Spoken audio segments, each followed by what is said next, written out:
All right. Hello, my name's Lucinda. I am the MC for the second stage, and this is our last panel, so let's get stuck into it. So financial literacy is the key to empowerment, especially for younger generations. So how do we bridge gaps in understanding to foster financial interdependency? Our next panel will discuss tools and strategies to boost financial literacy. So we have Ivan Muk, the CEO and co-founder of FS Next. He's our moderator today, and let's give a warm round of applause to our panel to join us today. So, hello everyone, I'd like to welcome all of you here to our Financial Literacy and Empowerment panel. I'm Ivan Muk, co-founder and CEO at FS Next, a fintech product design and development studio based in Budapest, Hungary.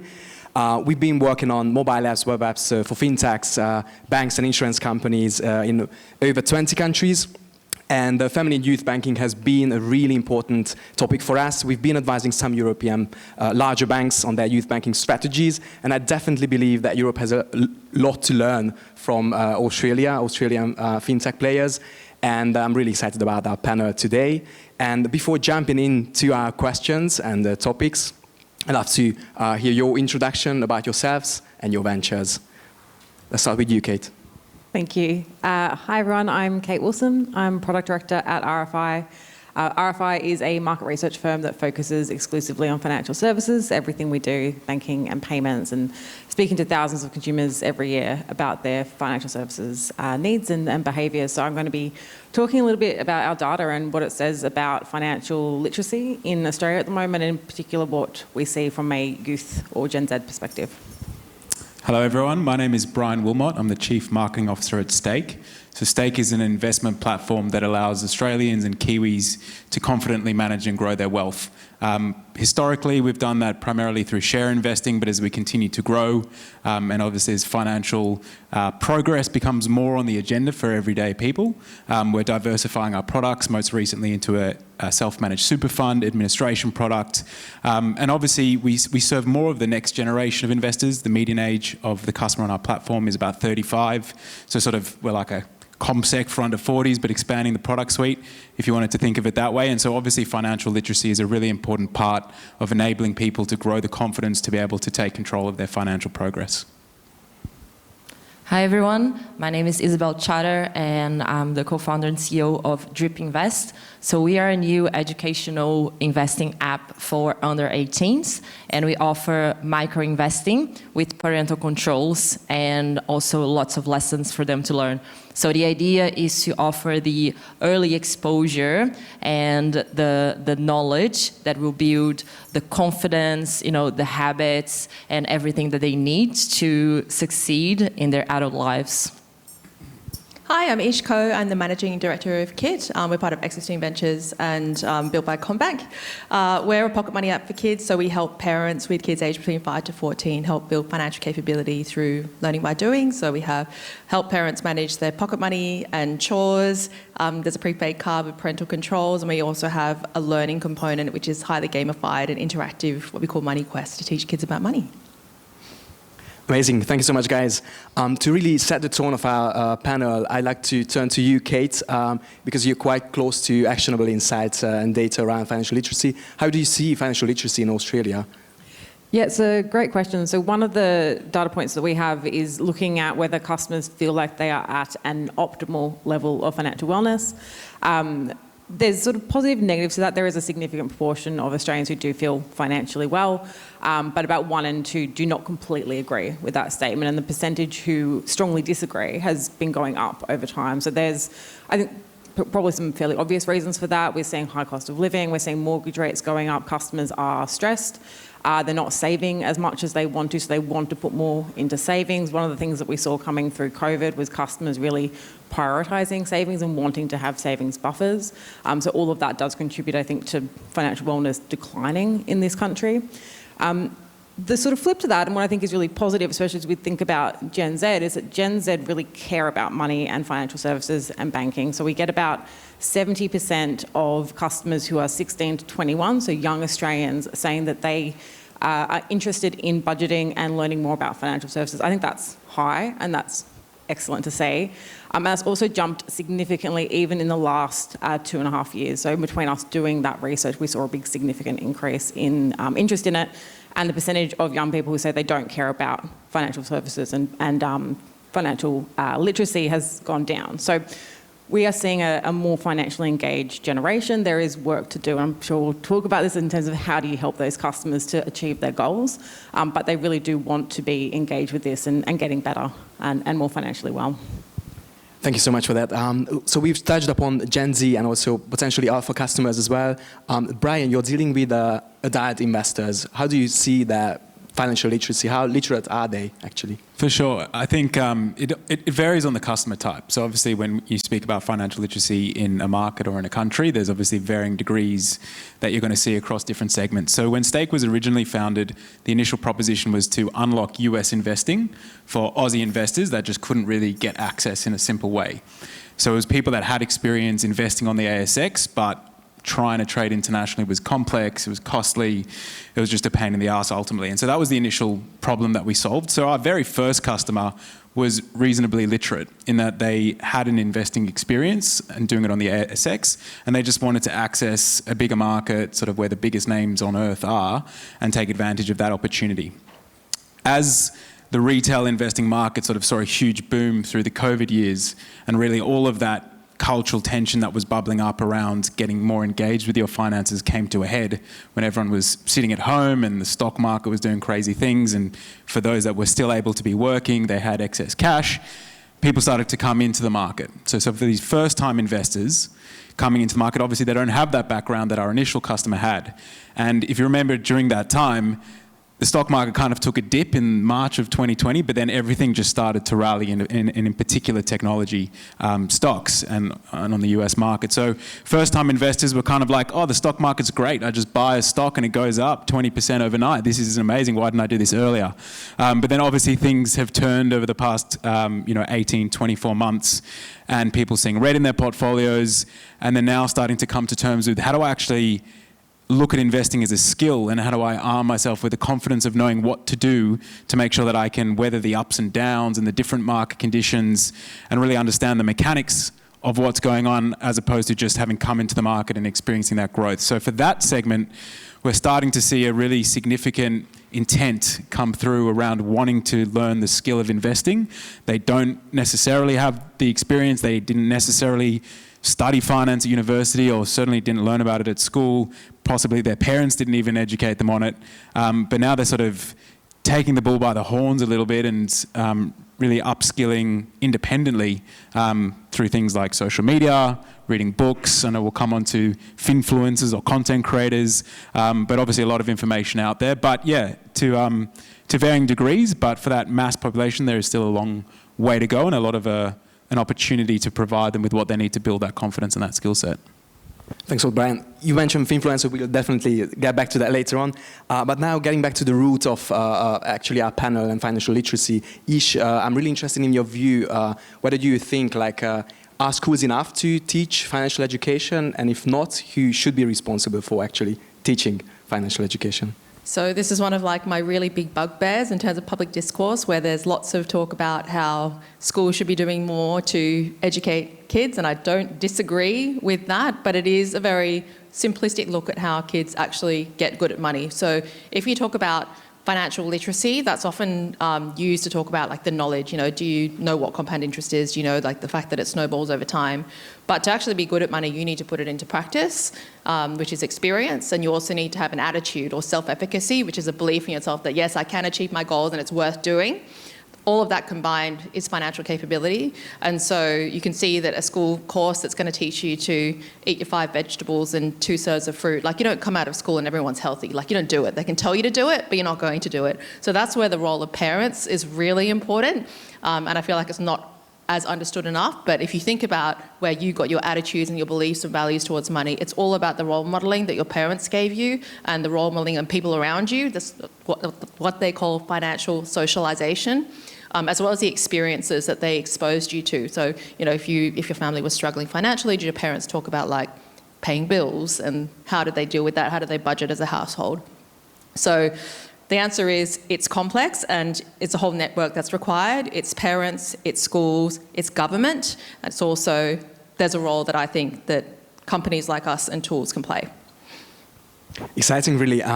Isa, you're really passionate about teenager girls as well as when it comes to investing. What do you think? Like, can early education kind of help with these cultural gaps potentially? What do you think about that? Yeah, 100%.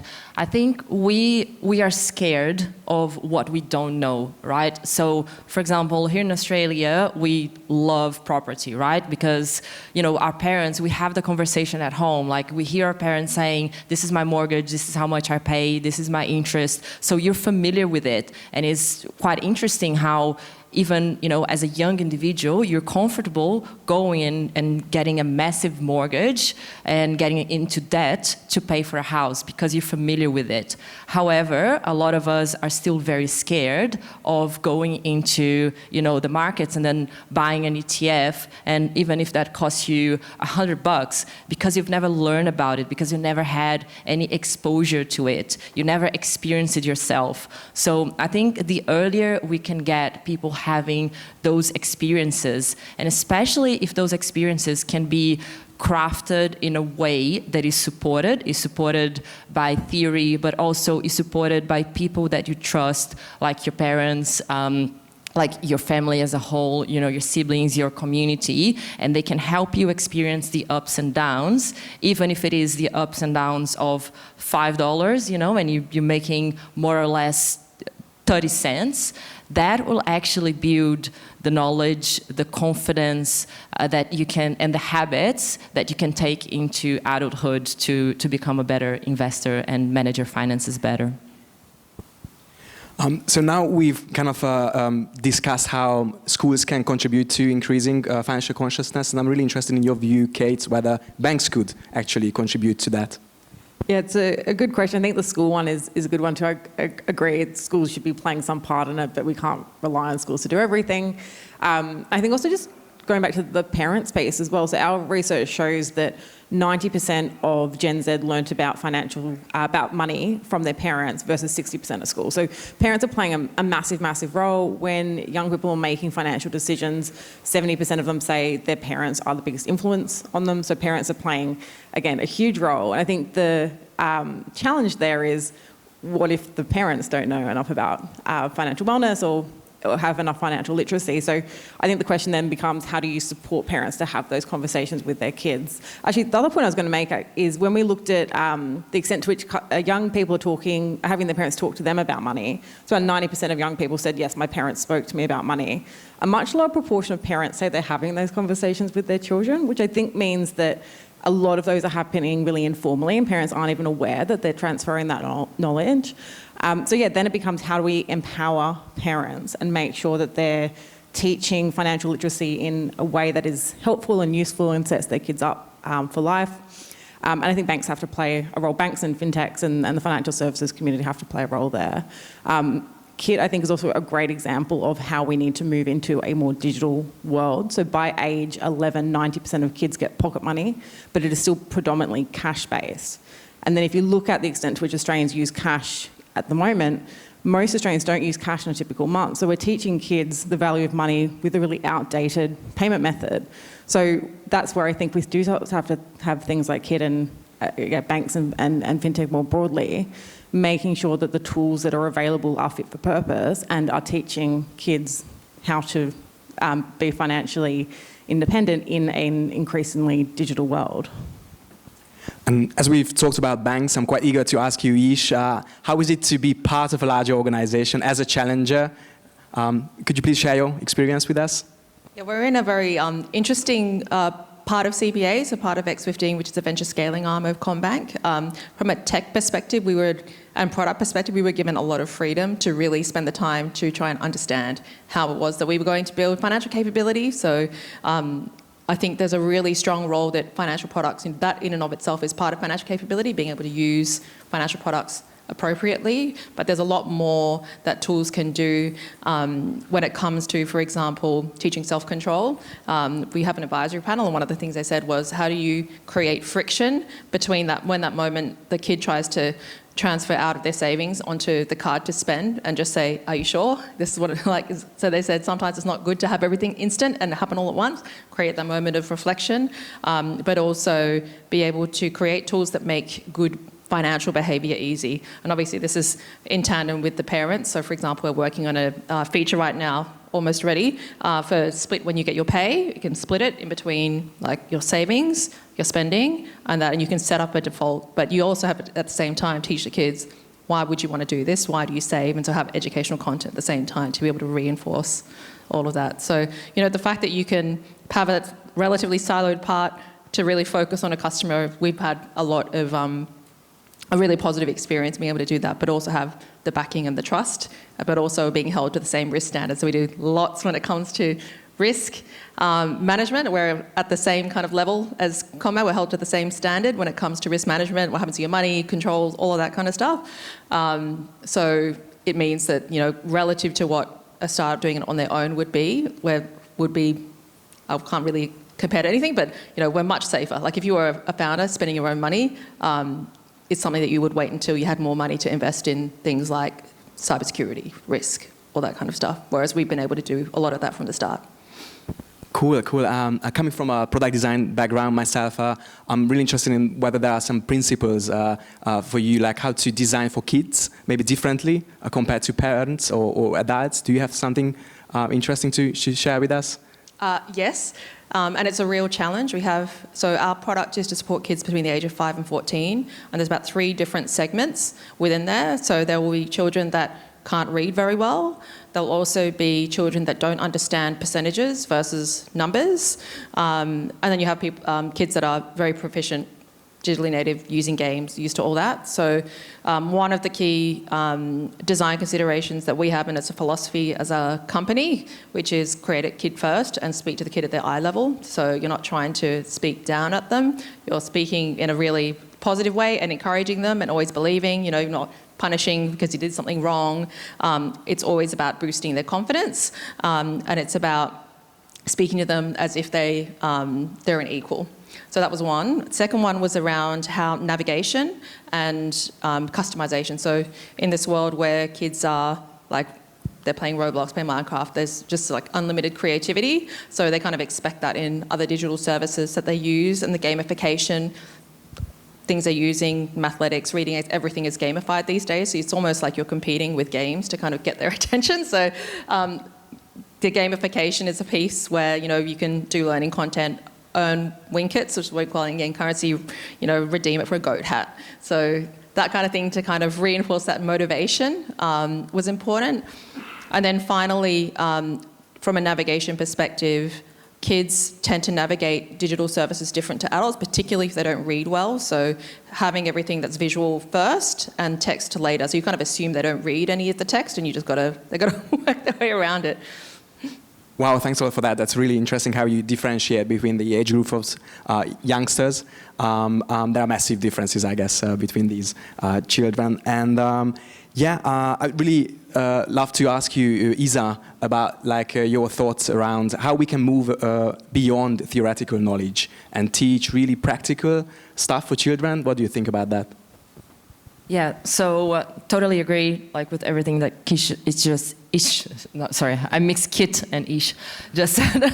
I think for us to be able to offer them the learn by doing experience is about lowering the barriers. So for example, how can you make investing more accessible? So we start with only, you put $5 into your wallet and the kid can actually ask for an investment with no minimum amount. So we've had, for example, one family that the dad puts $5 every week and the kid chooses 5 different investment options and he'll put $1 into each of them every single week. And they've actually been doing that for the last 16 weeks because I've checked. And I just find it so cool that you can actually have this real money experience in such a low value, because again, it's about just being able to do it and being able to see how that happens in a supervised environment. So thinking about how we can lower the barriers and make them feel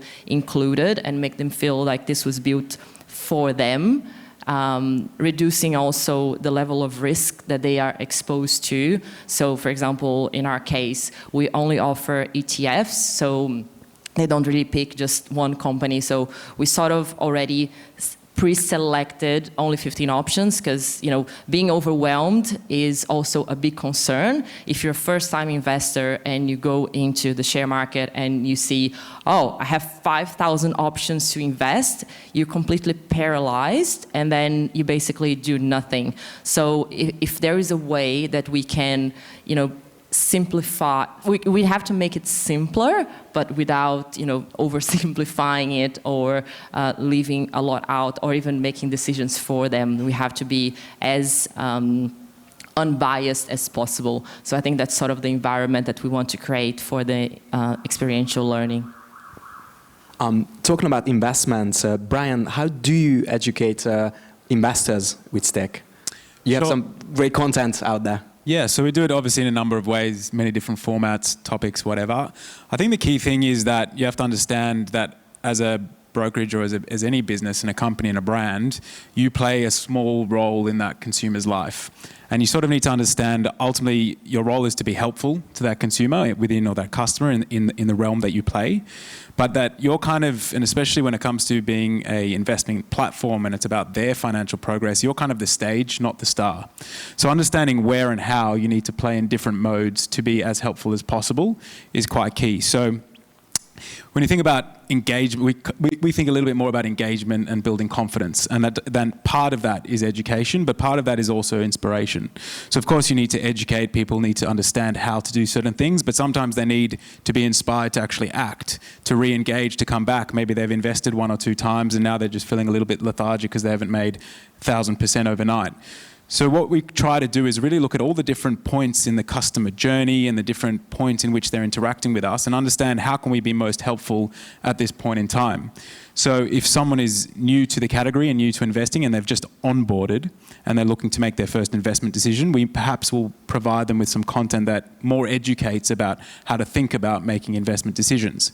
But if they're scrolling through an Instagram feed and they've had a big Saturday night and it's Sunday afternoon and they're lying in bed scrolling, they may not want to go super deep and learning concepts or even being put into practice about how to invest or make your first investment. So we try to be a little bit more inspiring or just little factoids of interest at those points. So it's really about just understanding how you can be helpful to a customer at the different points at which they engage with you in terms of what they're actually trying to achieve at that point in time. And then you can start to think about the format and the channel and all that sort of stuff is executional detail.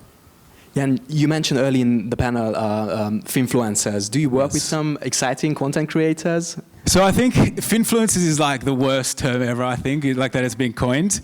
I think, it goes back to this point about schools, parents, the role of companies in building financial literacy. And I think at the end of the day, and it's been touched on already, it's an ecosystem. It comes from many parts. I think the health example is a really good example of if you're trying to improve physical well-being or your overall physical health. Gyms play a role by giving you a place to exercise. You might follow some people online that are, inspirational because of, the lifestyles that they lead. You might go on tasty.com for some healthy recipes. There's going to be a lot of different touch points that provide that holistic ability for a consumer to get everything they need to achieve the outcome. And again, going back to the point of, being the stage, not the star, and understanding the role that you play, each of those touch points cannot do it all. So I think in the space, there is a huge role for content creation and accessible content that helps people feel more confident about investing or financial literacy or making their money work for them. We did a recent survey. We do a yearly thing called the Ambition Report, which looks at 1,000 investors across Australia and just tries to understand how they're engaging with money. And in terms of where people are learning about investing, so slightly different from how to save, set a budget, but the practice of investing, 10% comes from schools, 20% from parents and family, and then it's 52% social media, 43% books. So people are going to more modern channels to really get this upskilling. And so content creators in that space is vital. I think where it becomes a bit spivvy is when you just have people handing out advice that is completely unfounded and they have no basis to give that advice. So obviously some layer of regulation and some layer of general oversight needs to be put onto who do you partner with and making sure that it's a sustainable and valuable and educational source. But we do work with content creators. I can see the wrap-ups coming. But we do work with content creators, but we're very, very careful about who and what sort of content they're putting out there. Amazing. We still have some minutes left, so I'd love to ask you about your vision when it comes to financial literacy. Is it going to be increased? What's going to happen to financial education? Kate, would you start with that? Yeah, I think I agree with everything that's been spoken about on the panel, especially the point that it has to be multifaceted and giving customers and parents, in the case of youth, content that meets their needs, but is also in the platform that they want it and are going to engage with it in. Because I think there's a point around how do you reach these people? They're largely going to be on social media, so you do need to be there as well. But yeah, I think I'm largely positive about the future. I think that there is a focus on this. There's more and more going into this. Even we haven't really spoken too much about things like PFM tools, but that becoming more and more prevalent for adults. All of those tools, I think, give customers what they need to be able to better manage their money. And Gen Z, as I said, they care about this. They're a generation who are more credit averse, more interested in using debit. They have grown up with buy now, pay later. There's a lot for them to learn, but they are engaged and they want to learn. So I think that's positive. Amazing. Isa, what's your view on that? Yeah, also super positive. I think we are seeing more initiatives like, what we're doing that will offer people more opportunities to upscale. And I just wanted to share, ANZ released a study last year showing the difference between lack of financial literacy and average financial literacy, high financial literacy, in terms of how much you could be missing out of your investment. And that number was over $7,000 between knowing nothing and knowing average for the average Australian, for the average salary. The difference between knowing average and knowing a lot was only 6%. But the difference between knowing nothing and knowing average was, $7,000 a year, which is massive for the average household. So I think when I think about the future I don't think that we all need to be experts, and I don't think that, everyone needs to be super, super into managing and investing every single day of their lives. But I think if we can just build a culture where everyone can know enough to be making those basic, simple financial decisions that are going to have a massive impact in their life, then I think this can actually be life-changing for the country. Any comments on that? Ish, Brian? I'm super positive about, especially given what was said yesterday, about sort of changing some of the advice regulation around AI and the use of tools that could help nudge people, because money is a very individual journey, and knowing where you're at and understanding what people's money behaviours are, and then what relevant education might be good for them, or relevant actions around saving their money, putting them in charge, of course, of the settings, but helping them in a very individualised way at the right point in time. I think there's lots of potential there. Awesome. Any final words? Brian? No, I agree. I think super positive. I think you've seen it change just culturally, and obviously from the options out there in terms of being able to put your money to work. I think one thing is you probably can't understate the importance of the individual's desire as well. I think we spoke about self-efficacy and the ability and belief that you can, but there also needs to be a little bit of ownership that the individual takes and a little bit of personal ambition to engage with these things. But at the same time, if you mix that with very accessible resources and very accessible and helpful products and services, it's a great mix. Thank you so much, guys. Thank you. Thank you. Thank you, everyone. Thank you.